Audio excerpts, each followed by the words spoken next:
Come on. Right into play. No, Griffin was under the basket. Come on. Before he didn't see him, but missed the opportunity. Come on, get in, get in, get in. Go.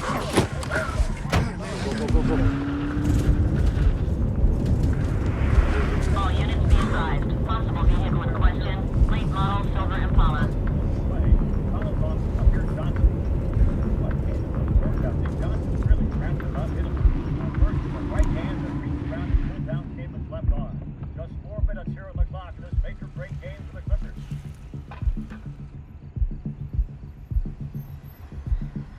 The new film Drive is being marketed as a car chase action movie with America's hottest actor, Ryan Gosling, playing a nameless stunt driver moonlighting as a wheelman who gets tied up with the wrong guys, the wrong woman, and the wrong job. But Drive also won the Best Director prize at the 2011 Cannes Film Festival and was nominated for the Palme d'Or, which tends not to happen to straight-up action movies. That should probably give you a hint that Drive is going for more than thrills. And the artsy vibe of the film often reminded me of a combination of Martin Scorsese's Taxi Driver with the tone and pacing of a David Lynch film. But that begs the question, is Drive the kind of movie you enjoy or just admire? The premise of Drive is extremely promising. As we learn, for the right price, the driver makes a simple deal. A safe getaway if his criminal clients do their job within a 5-minute window. And the opening of Driver, as you watch him and some crooks evade cops through the streets of Los Angeles, is as electrifying as any scene you'll watch this year. However, that opening chase is one of only 2 car chases in the entire movie, which is bound to disappoint action fans, especially after the promise of the first chase. Instead, we get more of a crime gone wrong story, as Driver and his mechanic mentor, played by Bryan Cranston, make a deal with 2 gangsters, played by Albert Brooks and Ron Perlman, to buy and race a stock car. At the same time, Driver becomes involved with a single mom named Irene, played by Carey Mulligan, whose husband has just been released from prison and is being blackmailed into committing a dangerous crime. Driver is an intense, enigmatic man of few words, which unfortunately manifests itself in extremely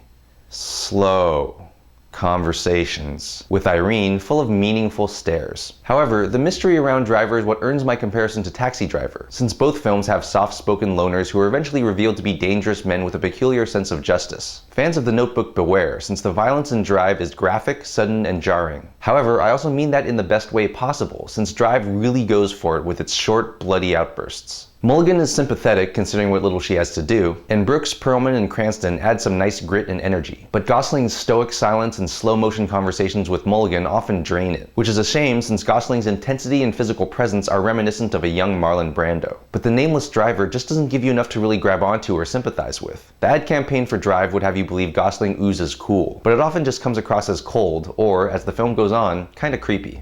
There are plenty of loud, cynical, forgettable action films in the world, and the makers of Drive deserve some credit for trying something different with the film's look, tone, and its quiet, violent, morally ambiguous hero. So I feel a bit guilty saying that Drive, well, really could have used more driving. Because when the action comes, it is exhilarating, tense, and artfully done without shying away from the blood and scariness of extreme violence. If there had just been a bit more of that and fewer slow-mo conversations, Drive could have gone down as a really amazing movie, making it a bummer when you think about what might have been. Still, the movie is committed to its vision, is beautifully shot, and is still worth seeing, which is why I'm giving it a 6. I'm Jonathan Kim for What the Flick. Be sure to check out my new movie review and political show for movies you can watch online, Rethink Reviews, on the TYT Network.